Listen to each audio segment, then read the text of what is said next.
During this time, we are all dealing with a variety of stressors. The number one thing that keeps coming up for me is the concept of resiliency. When we're resilient, we are able to deal with the things life throws at us, as well as sometimes thrive and push ourselves forward. Today, my guest will talk about ways that you can build resiliency in yourself and your kids. Welcome to Beyond the Classroom. I'm your host, Cathy Thompson.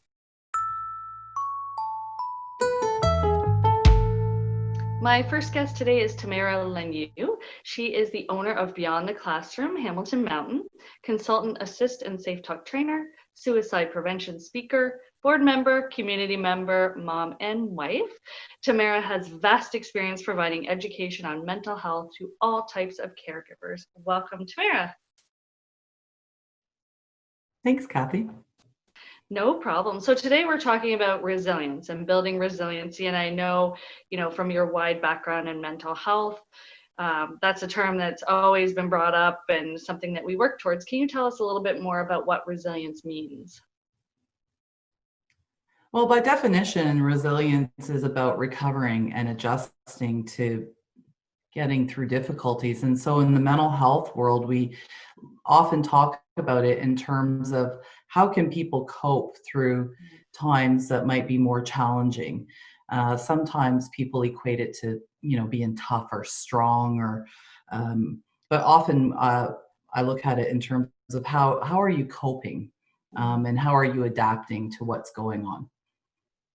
Yeah, that makes total sense. And right now, with the pandemic and all the constant change, it's got to be really hard for people to feel grounded and resilient and have those qualities. So I know one of the theories that we talk about with tutoring with kids is the developmental assets theory, and these developmental assets that kids can have. So can you tell us more about what they are and all about it?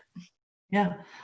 The developmental assets were researched back in the 80s, I think, when you and I were much younger, but it's developed by the Search Institute down in the States. And what is very interesting, I find, about them is that they've identified about 40 different developmental assets, what they call, but really what they're talking about are supports or strengths that young people might need in order to be successful in life.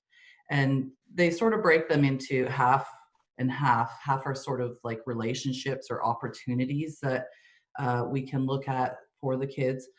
And then the other half are like the internal sort of social, emotional types of strengths that or values that they might hold.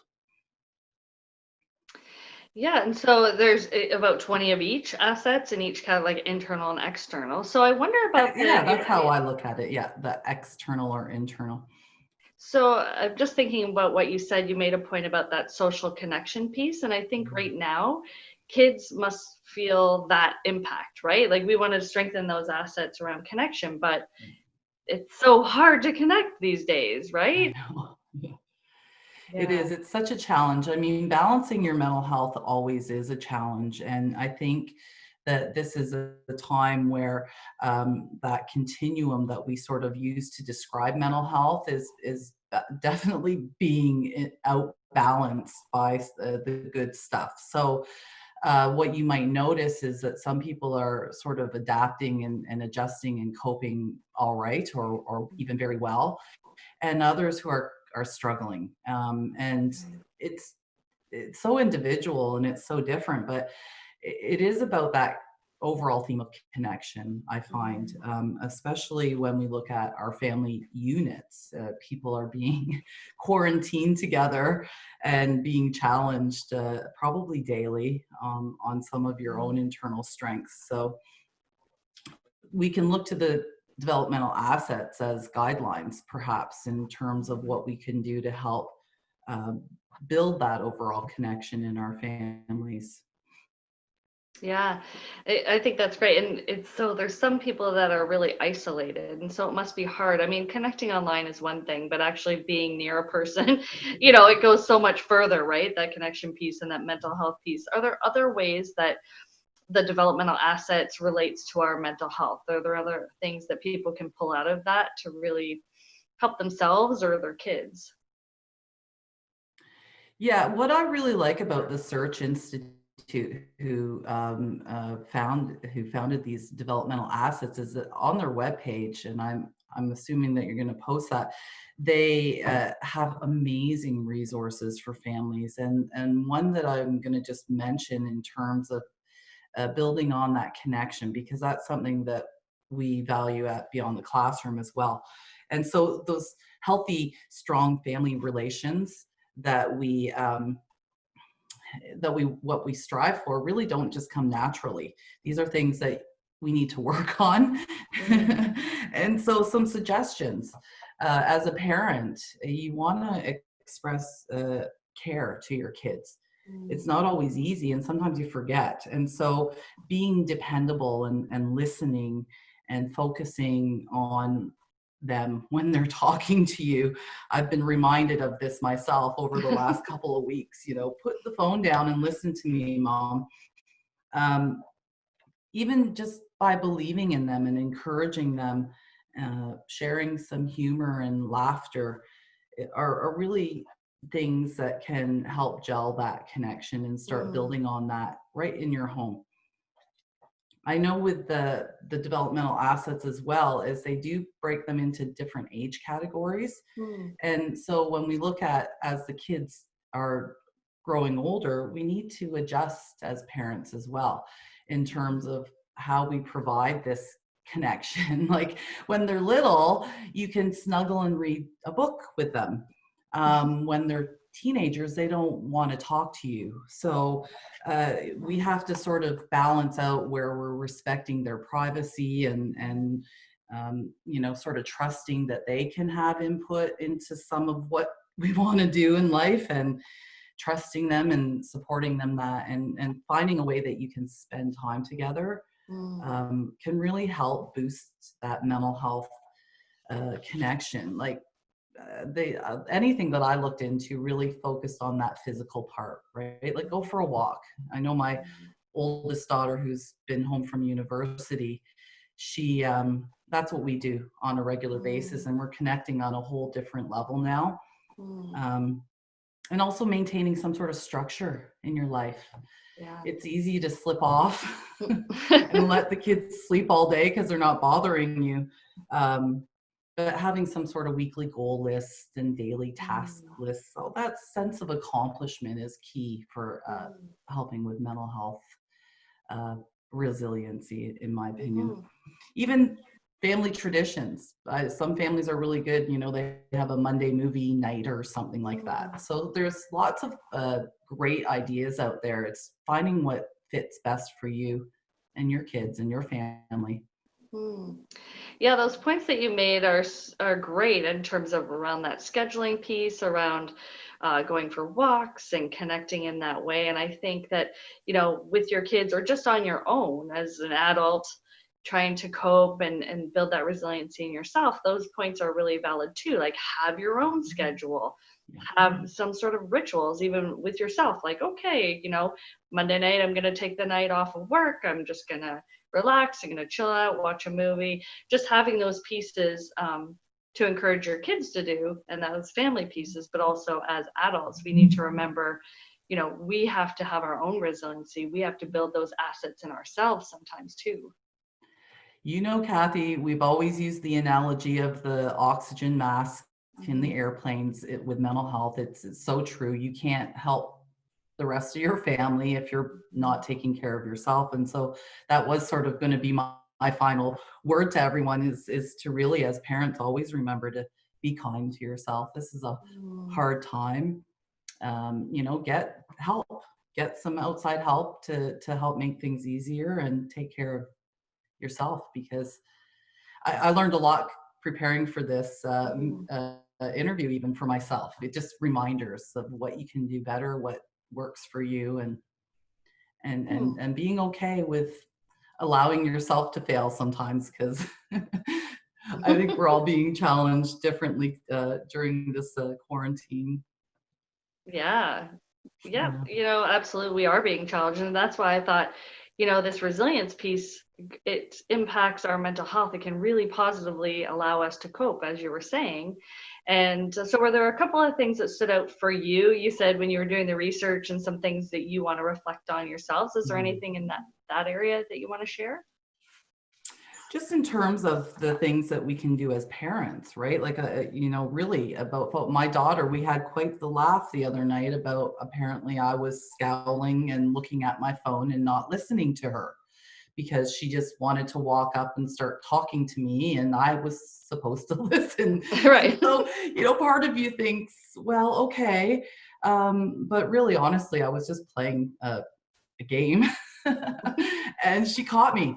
But it's something that I reflected. I thought, all right, she's right. This is a unique time for me Mhm. to strengthen that connection because hopefully she'll be back onto her life in the fall. So I want to do better. So yeah.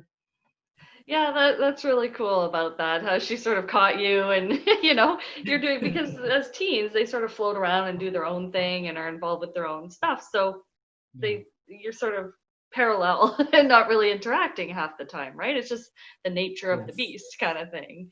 So I think Yes. those are really great points about connecting, and taking the moment to just pause, put down your stuff and connect with your Yeah. kid, and just even listening, and without being a problem solver or fixing things, that can go a long way just to Yeah. building the resiliency in your relationship, but also having them build those skills in themselves. So very cool. Thank you I find so that much. formula works very well. Yeah, Yeah, that that's formula tends to work very well. Really listen and just they'll sort of talk themselves right out of things or into things, and you don't even have to get into that advice giving. But mm, it's so tempting as a yeah. parent, and some days you just want to tell them what to do because Yeah. they are looking for guidance for sure Hmm. Yeah. about everything, especially because it's a different time too. So I find that the confidence of my kids will fluctuate. And so, yeah, I want to be a role model and a leader. So, That's awesome. Well, thank you so much, Tamara, for being here, sharing the tips, sharing a little bit of the research, and your background in mental health goes a long way in supporting families. So thank you so much. thanks for having me, Cathy. My next guest today is Binu Dhindsa. Binu comes from a medical research world where she spent many years working on research studies. She's always been passionate about preventing disease and all things health. She's the mom of 3 teens, a holistic life coach, a parenting coach, a personal trainer, and certified hypnosis for healing. She specializes in helping people with emotional resiliency and spiritual growth. She is a health advocate and loves to help people with relationships, self confidence, self worth, stress release, and finding peace no matter what is happening around us. Welcome, Binu. Thank you, Cathy. We all need what you're delivering. I'm sure you're very busy. That's great. So, this show, we're talking about resilience and how we can really harness that to deal with the things that are going on. Just right now with the pandemic, there's so many things that are uncertain. So, I really wanted to talk to you about why you feel building resiliency in kids in particular is really important. Right. So thank you because I love talking about this topic. And yeah, I think, right, adapting to what's going on right now is good practice for adapting to what life is going to throw at us. I always say to people, just always expect the unexpected, because if you're always in that boat that you're ready for something to come in your way, then you can handle it with a little more ease and grace. And so I do think it's really important to learn these skills of how to adapt when new things come our way, adversity shows up, because it's going to happen, right? It's going to happen. Yeah, absolutely. And so starting with kids and teens, so you do a lot of work with, across the lifespan, but I know you're starting to work a lot more with that population. Can you tell me some ways that you work with kids and teens and build this resiliency and this coping strategy? Right, absolutely. I am loving working with the teenagers. I don't know if it's because I have 3 of my own, but the main piece that I work on is that subconscious mind piece. And it's become such a powerful tool to have hypnosis. So I use hypnosis with the teens, but what I do is I talk to them. It's really about getting them to understand that there's nothing wrong with them, because a lot of them come with labeling themselves as being someone who is anxious, has depression.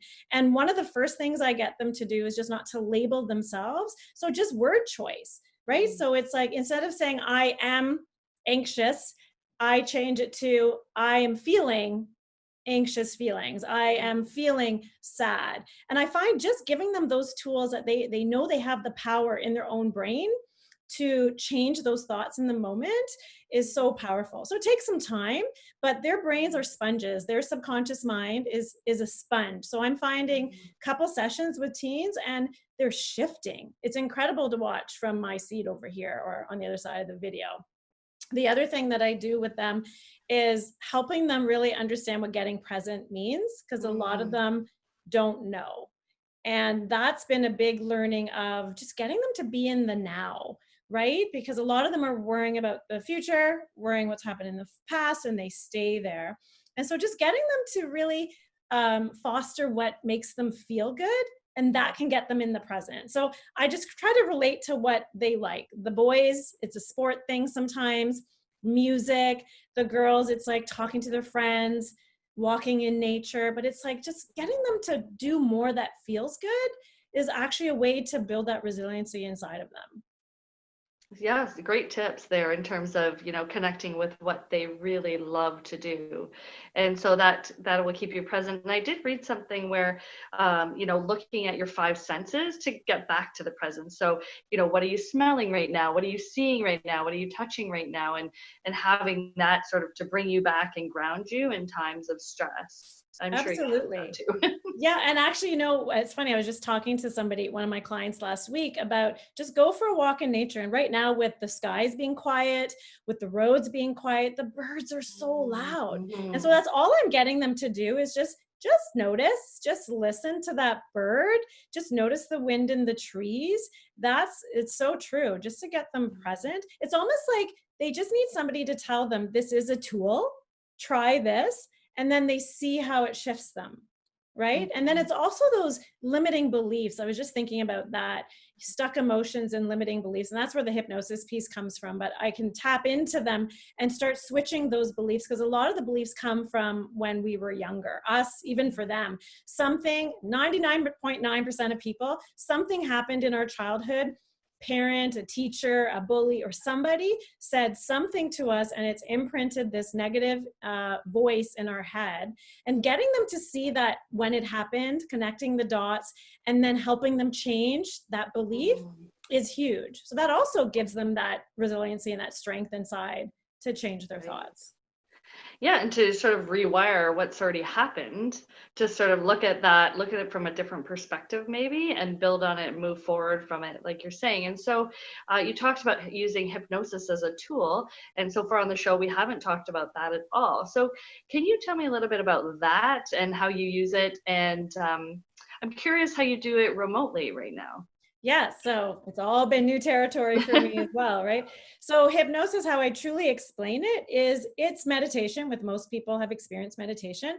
It's meditation with positive suggestions. So I read a script to get some, they close their eyes, they get really calm. As soon as we're calm, our conscious mind kind of moves off to the side mostly, and our subconscious mind, I say, comes to the forefront. And when it comes to the forefront, it's ready to accept anything that we say to it. So first thing in the morning, last thing at night, when we're just waking up or just going to bed, our subconscious is actually so powerful to absorb. That's why people say to do affirmations in the morning. It all makes sense to me now.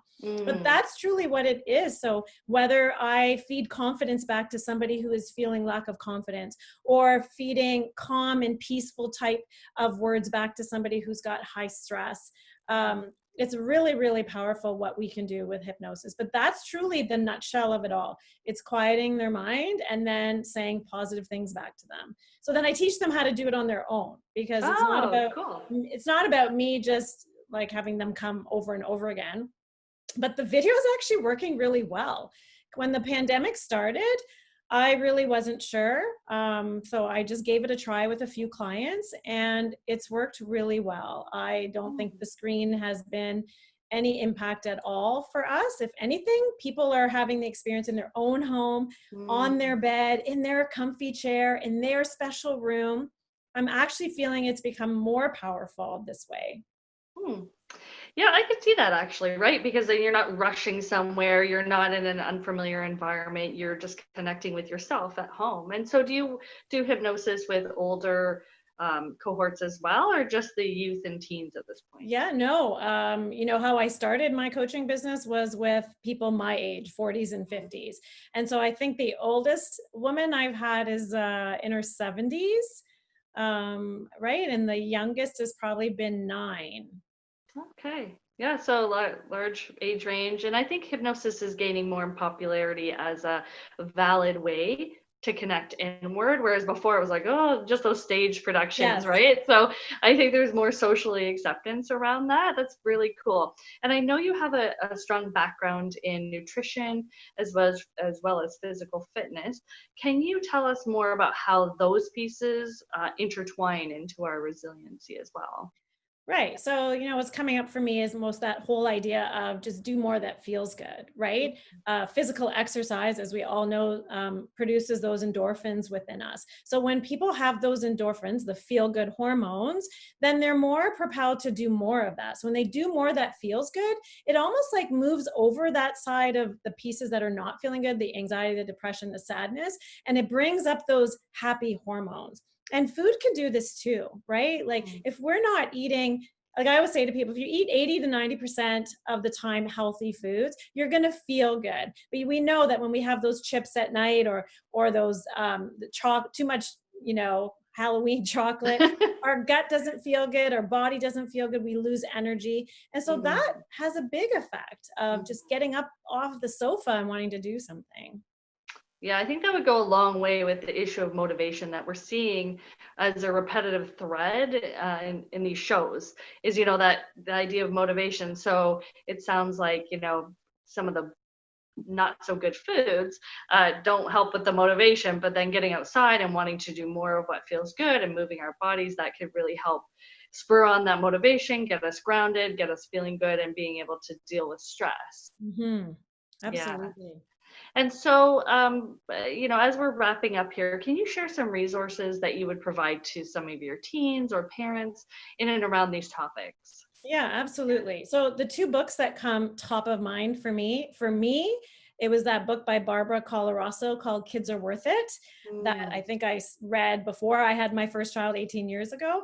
That's huge for parents. If you haven't read that, it's such an important one. The one for teens I've been actually sharing with them is The Power of Your Subconscious Mind. It's by Joseph Murphy, The Power of Your Subconscious Mind. It covers so many things. Covers forgiveness, it covers anxiety, it just covers how you show up, relationships. It has a lot of things. Following me on Instagram is great because I've been doing a lot on my stories, more targeted to teens because I have a lot of teens following me, and I can share that with you if you want. And then honestly, just finding those things on social media, especially for teenagers. Change your feed. Find the law of attraction things, the positivity Instagram accounts. There's so much out there that if they just change their feed, their daily experience will be different. Oh, yeah, that's a great point. We sort of overlooked that, right? But yeah, I love those books as well. So those are terrific resources. I really appreciate you being on the show, Binu, and everything you've shared with us today. So just wanted to say thanks so much. Thank you so much, Cathy. This has been wonderful.